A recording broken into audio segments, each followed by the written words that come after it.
Hey everyone, I'm Anthony Martin with iCrackedcom. We're the nation's largest iPhone and iPod Touch repair company. We have hundreds of locations nationwide and also offer a mail-in service and do-it-yourself kits. Good luck and happy repairing. Today we're going to show you how to fix a cracked screen on an iPod Touch 4th generation. Tools we'll need are these two different nylon spudgers we provide in our do-it-yourself kit, flathead, you'll need a pair of tweezers, and we might be using a Gerber pocket knife. It's about $15. You can get it on Amazon. We just need if we're doing some wedging in between the glass, we might want to use that later on. I will also be using a standard iron today. You can also use a heat gun or a blow dryer as well for this repair. So first things first, let's power off the device once again. I'm just holding the power button up top and sliding it off. Okay, while it's doing that, I'm going to take my iron here. I'm going to work the tip of the iron around the perimeter of the phone. What we're doing is we're heating up the adhesive so we can get underneath it and pry off the screen much easier. On the iPod Touches, there are no screws like our iPhones, so it's all held on by this adhesive and clips.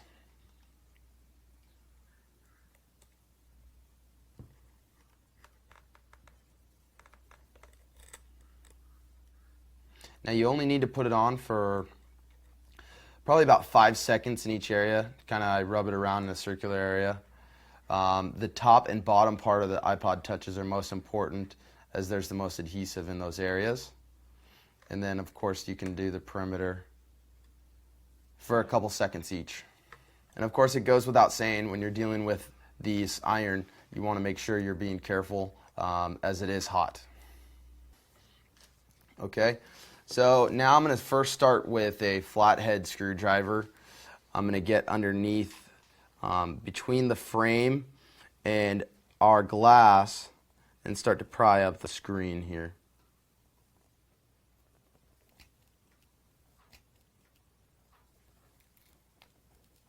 So I'm just working my way around the bottom of the phone, lifting up the glass, and tearing off the different adhesive. So there is the potential of getting glass in your finger. Just be wary of it. Now we're prying off the LCD. It simply lifts off. It's still going to be connected at the top of the phone. So just peel it back like so. This is okay because we're going to be removing this and cutting it as it is right now. I'm just going to cut this cord. We will be disconnecting this later on. Just to get this out of the way, there's no problem just cutting that and being able to work without it. Also, there's this little piece, connection piece right here that you want to peel off from the old screen. And it's just held on by adhesive. So we'll reapply that to the new screen once we're there. Now it's a matter of getting rid of all the excess glass in all the different corners and such. So I'll take some time to just remove all of this. Make sure that you get every nook and cranny of it. There's a lot of adhesive still holding some in place. So just take some time to remove all that glass.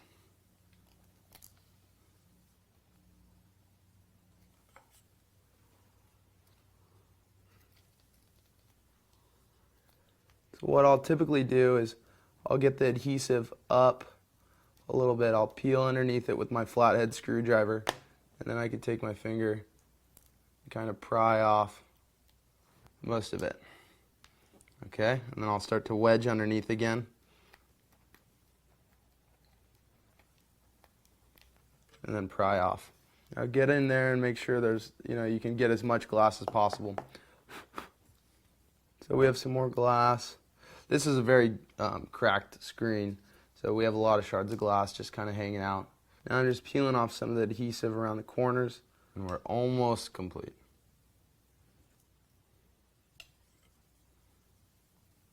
You want to make the edges of the iPod as clean as possible, so remove as much adhesive as you can. The flathead works really well for these small little areas. Like right here, that we have some glass in the corner. We want to make sure all of that's out. So this is a very detail-oriented, especially when you have a cracked glass as bad as the one we had, to make sure that all the glass is out so it'll fit flush when we apply the new screen. So in step 5, we're going to be removing 8 screws on the metal plate that holds in the logic board. We're going to start on our right side here. 1, 2, 3, 4, 5, 6, 7, and 8. Now I'm using a magnetic tip on my screwdriver, and because there's not a magnetic hard drive within our iPod Touch, we have no problem using that, so don't be concerned with that. It makes your life a lot easier, in fact. Okay, so step 6 is just to take off this metal plate on the front-facing camera.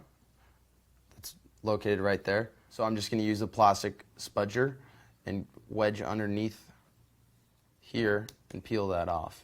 So it popped right off. Alright, the next step is to take your plastic pry tool.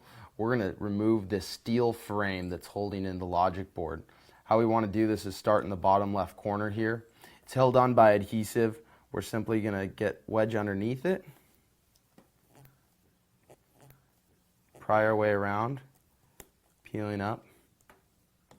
Okay, so that's up. There's also adhesive up here as well. Now keep in mind of this little connector for the volume button. You're going to want to go right above it, and wedge in between. And we're going to peel up off the logic board. Now it's completely free aside from this copper tape. I'm going to help remove the copper tape from the facing camera, and then it's completely removed. Next is to remove the 3 screws on top of the logic board. We have one here, here, and there. So next step is to peel off the camera here. We're going to do the same technique that we had done before with our spudger and just pull that camera up and out, and so it's freed. As the next step, we're going to be pulling up the logic board so we can remove this connector and reapply the new screen into our iPod Touch. So I'm going to move this like so.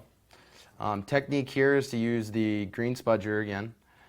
We want to wedge between where the battery is and the logic board here on the edge and lift that up. Okay? So we're lifting it up enough that we can pull up this front side. Okay, so now we're free with the logic board. We have enough room to work right here. We're going to be removing this foil from this connection.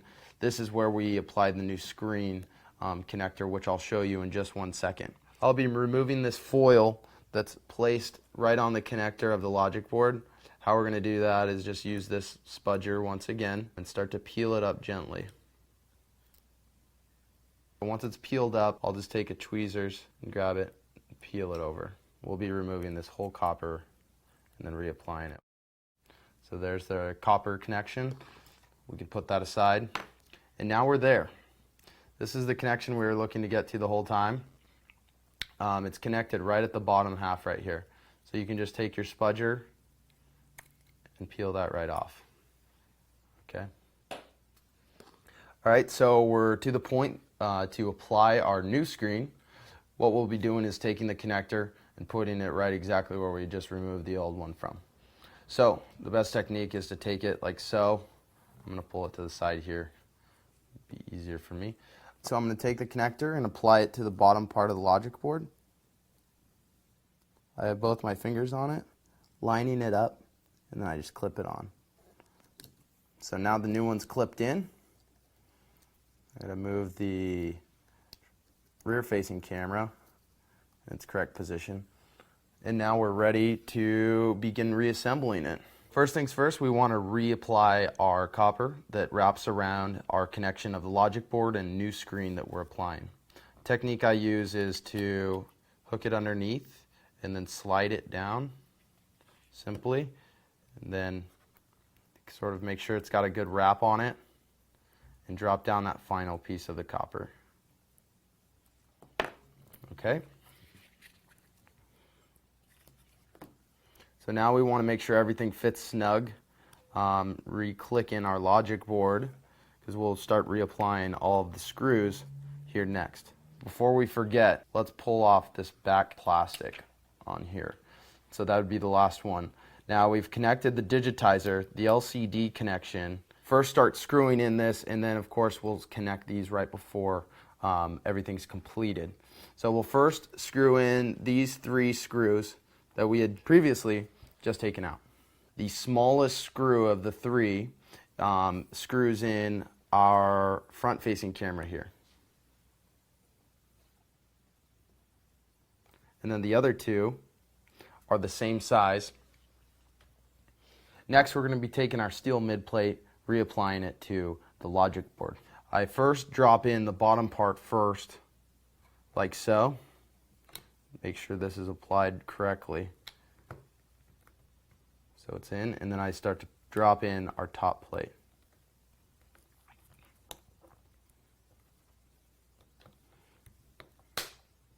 So now it's clicked in. We want to make sure our copper is reapplied to the rear-facing camera, like so. Okay, so we're going to re-screw on our metal mid-plate here. We're going to start at the top left corner. This is a 2.4 millimeter screw. The next 3 are the same size. The bottom 2 are the same size. And then the final 2 are 2 different sizes.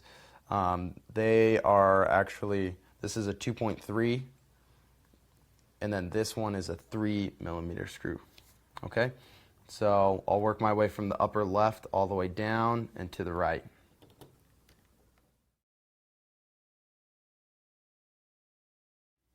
Okay, so now we want to reapply our metal shield for that camera, and it should just click right in. Just drop it down and put it in place.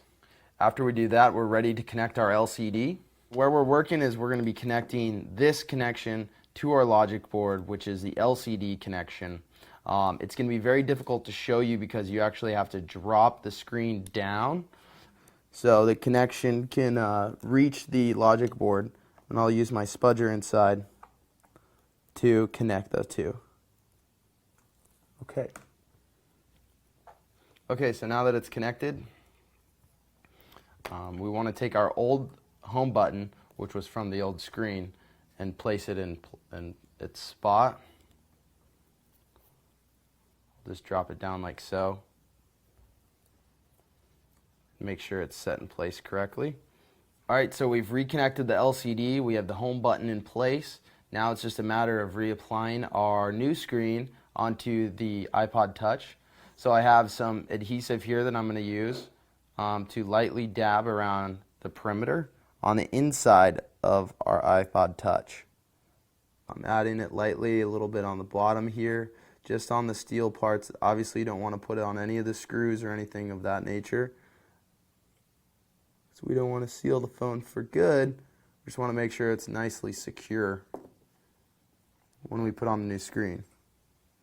The best type of adhesive we use is Crazy Glue. You could get it standard at any CVS store, any sort of pharmacy, they'll have it, and you could reapply it that way.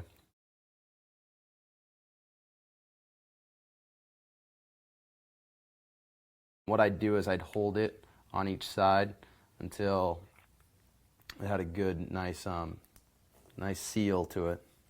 It doesn't take too long, probably around 30 seconds, just holding it like so. Alright, and there you have it. We just applied our new screen to the iPod Touch 4th Gen. Again, this is Anthony at iCracked, and thank you for watching. Good luck repairing, and feel free to visit us at iCrackedcom.mp4.